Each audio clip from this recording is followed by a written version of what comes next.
भारत में satellite internet को लेकर नई जंग छिड़ गई है। तो चलिए समझने की कोशिश करते हैं कि आखिर सैटेलाइट इंटरनेट क्या है और ये कैसे काम करता है। सैटेलाइट इंटरनेट एक प्रकार की इंटरनेट सेवा है जिसमें इंटरनेट कनेक्टिविटी के लिए सैटेलाइट का उपयोग किया जाता है। ये उन क्षेत्रों में इंटरनेट सेवाएं प्रदान करने में मदद करता है जहां पारंपरिक ब्रॉडबैंड या मोबाइल नेटवर्क सेवाएं उपलब्ध नहीं होती हैं, जैसे कि कहीं दूर गांव, पहाड़ी इलाके या समुद्री क्षेत्र। सैटेलाइट इंटरनेट में एक सैटेलाइट डिश और मॉडेम की आवश्यकता होती है।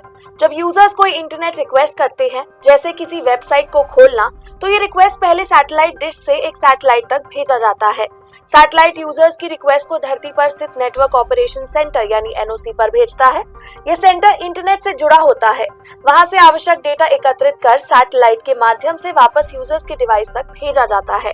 सैटेलाइट द्वारा भेजा गया डेटा यूजर्स की डिश पर रिसीव होता है, फिर मॉडेम इसे डिकोड करता है और इसे यूजर्स के कंप्यूटर या बाकी डिवाइसेस तक पहुंचाता है। सैटेलाइट इंटरनेट के प्रमुख हिस्सों में सबसे पहले आता है ग्राउंड स्टेशन।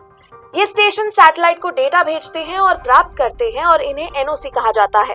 उसके बाद आता है सैटेलाइट। सैटेलाइट को धरती की कक्षा में रखा जाता है और ये दूर संचार के लिए इस्तेमाल होता है।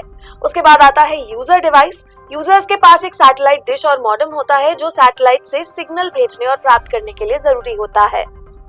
बात करें सैटेलाइट इंटरनेट के फायदे के बारे में, तो ये उन क्षेत्रों में इंटरनेट सेवाएं प्रदान करता है जहां केबल या मोबाइल टावर की पहुंच नहीं होती है।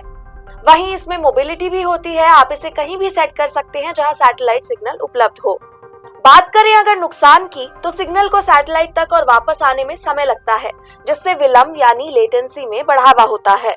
इसके अलावा खराब मौसम जैसे कि बारिश या बर्फबारी सिग्नल की गुणवत्ता को प्रभावित कर सकते हैं।